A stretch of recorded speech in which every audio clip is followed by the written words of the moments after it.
Ada dua cara ketika Anda ingin bermohon saat berdiri dalam sholat. Cara pertama yang tidak dilafadzkan berdasarkan isyarat di Quran, surah ke-2 Al-Baqarah ayat ke-45, wasta'inu bisabri wassalam. Dan jika Anda memiliki persoalan dalam kehidupan, terima dengan sabar, kemudian mintakan solusinya lewat sholat. Saya turunkan kalimatnya, mohon bisa ditulis dulu. Ya.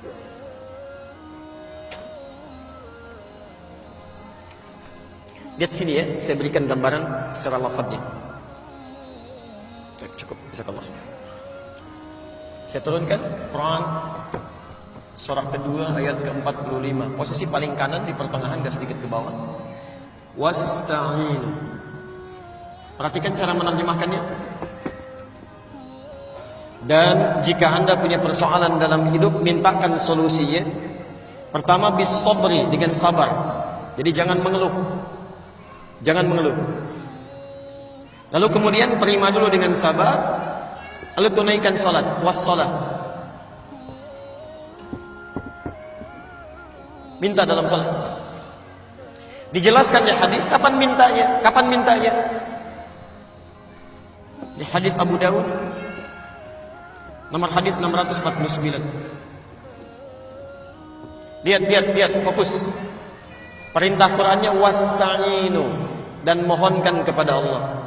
Kalau Anda ingin robah kalimat wasta'inu menjadi bentuk permintaan, kita yang minta, maka dalam bahasa Arab kalimatnya akan berubah dari ista'inu menjadi nasta'in. Saya turunkan. Nasta'in.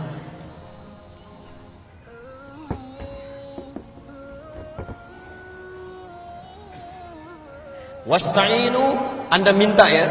Lalu kita mau minta, robah kalimatnya dari wasta'inu menjadi nasta'in. Sekarang perhatikan. Nabi menyampaikan ketika seorang hamba dalam salatnya mengatakan, "Idza qala al-'abdu iyyaka na'budu wa iyyaka nasta'in." Ya Allah, kami sekarang salat menyembah-Mu saja. Dan sekarang kami punya persoalan ya Allah. Kami minta solusinya dari-Mu saja. Dari-Mu saja.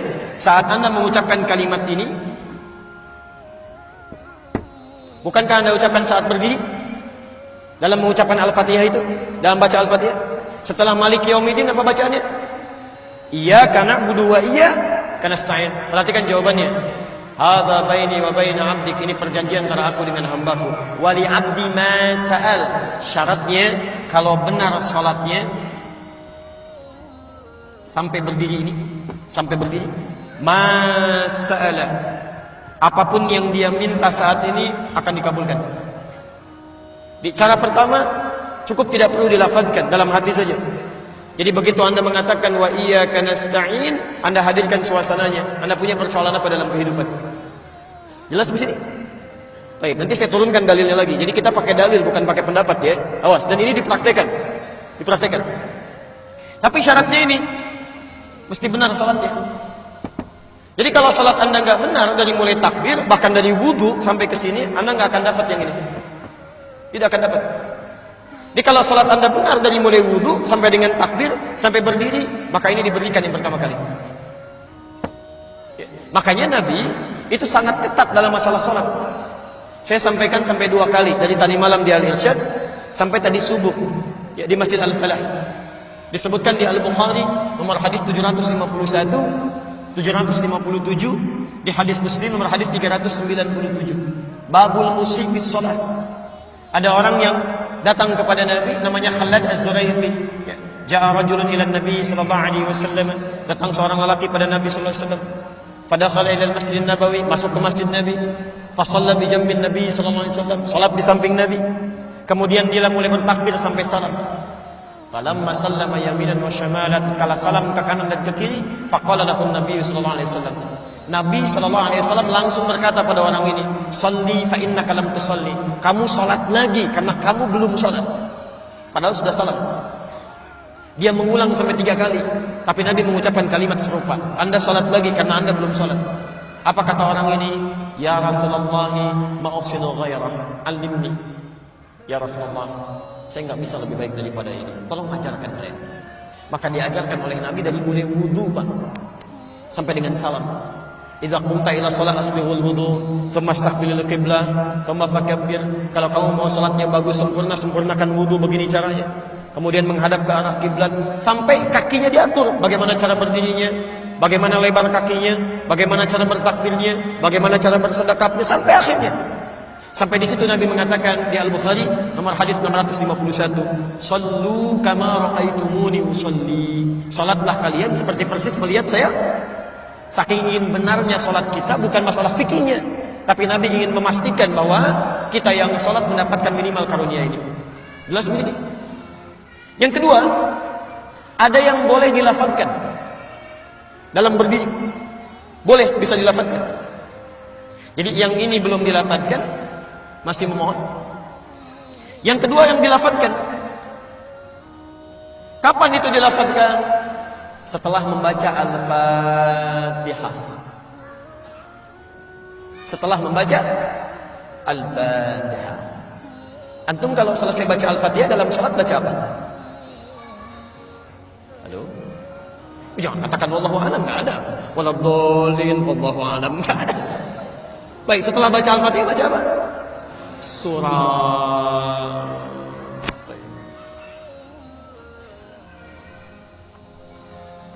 Surah itu dari mulai Al-Fatihah sampai dengan An-Nas tidaklah diturunkan oleh Allah, tidak diturunkan oleh Allah sebagai Al-Quran itu untuk sekedar dibaca, bukan. Saat pertama kali diturunkan oleh Allah, itu disebut langsung oleh Quran dengan nama Hudan. Quran surah kedua ayat 185, posisi paling kiri di pertengahan. Syahrul Ramadan alladzi unzila fihi al-Quran hudan linnas. Hudan artinya bisa petunjuk, bisa solusi dari berbagai masalah, bisa hal yang memudahkan dalam kehidupan. Itu hudan. Lihat kalimatnya, lihat. Isi Quran itu dari Al-Fatihah sampai dengan An-Nas, Allah menyampaikan tuh hudan linnas, solusi dari setiap persoalan hidup yang dialami oleh manusia. Jadi kalau ada manusia walaupun dia tidak beriman, dia belajar Quran bisa mendapatkan bagian kemudahan dalam hidupnya. Makanya saking sayangnya Allah pada orang beriman, dipaksa oleh Allah dalam tanda petik supaya dia mendapatkan hudan, solusi kemudahan dalam hidupnya. Bagaimana caranya? Dipindahkan ayatnya ke Al-Baqarah ayat 2 sampai 3, posisi paling kiri dari atas sampai ke tengah. Dzalikal kitabu la raiba fihi hudan lil muttaqin. Siapa muttaqin ini? Apa amalannya? Ayat 3-nya, alladzina yu'minuna bil ghaib wa yuqimunas shalah. Diminta oleh Allah menunaikan salat ini supaya mendapatkan hudan. Bagaimana cara mendapatkannya? Ini sebetulnya poinnya. Jadi antum setelah membaca Al-Fatihah, seharusnya antum mencari surat-surat yang dibacakan sesuai dengan kebutuhan antum. Cari ayat-ayat yang sesuai dengan kebutuhan kita. Karena dari Al-Fatihah sampai dengan An-Nas itu semua berisi kebutuhan kita.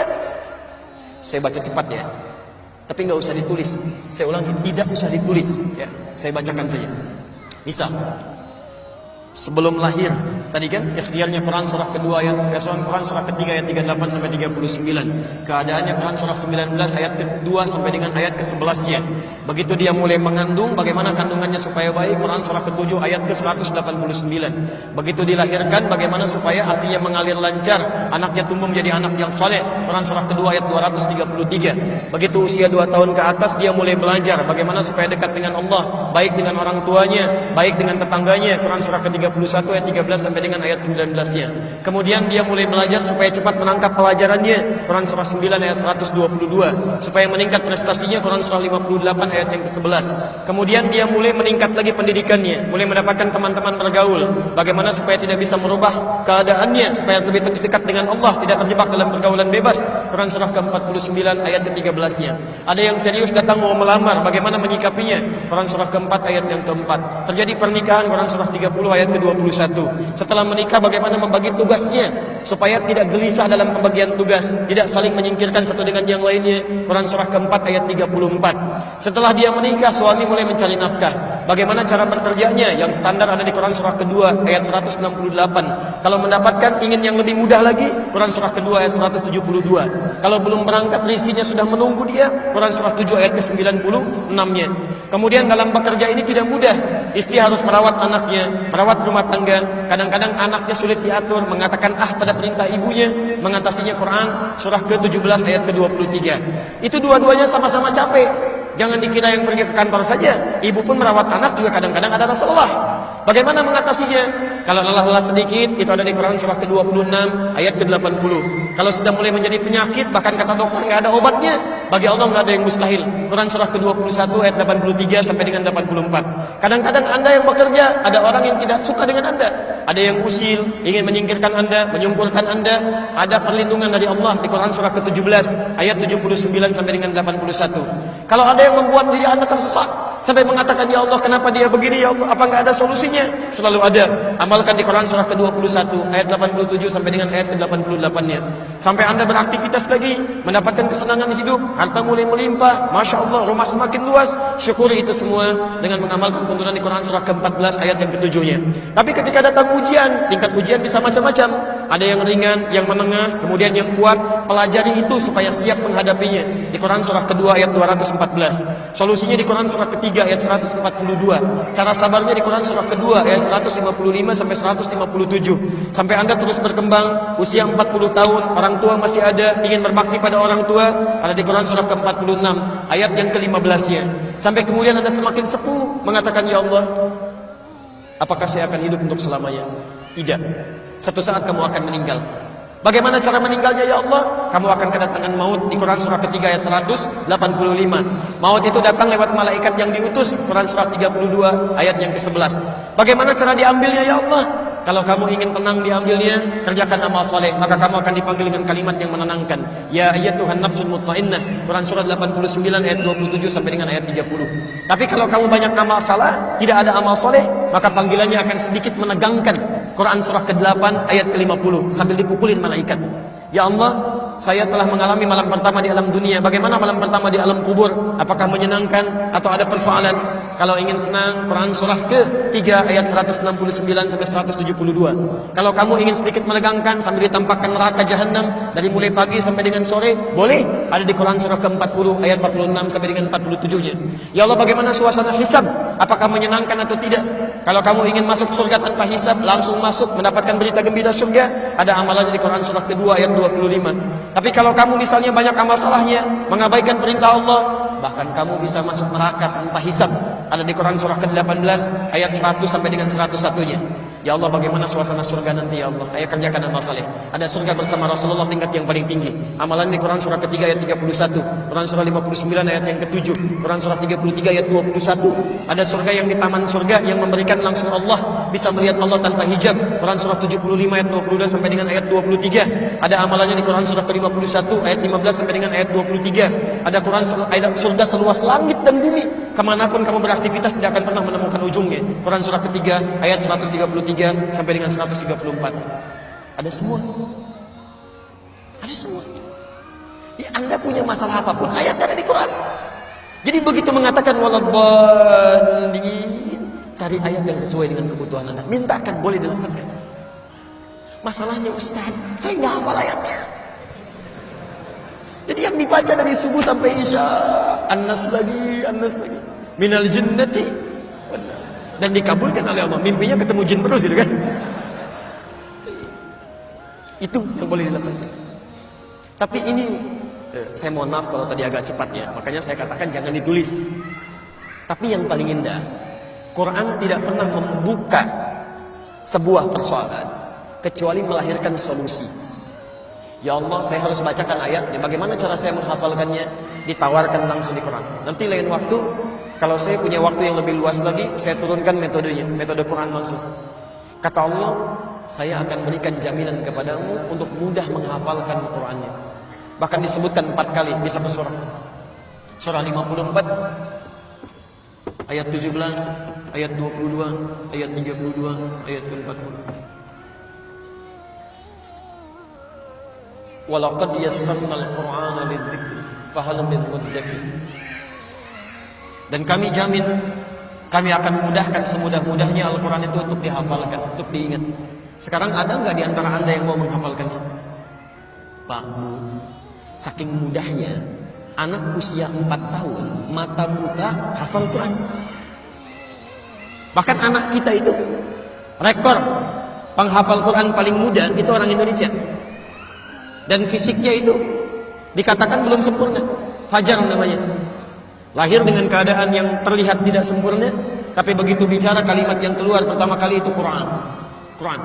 ASI diberikan, ayahnya bacakan Quran 1 juz. ASI diberikan, ayahnya bacakan Quran 1 juz. Begitu bisa bicara yang keluar Al-Quran.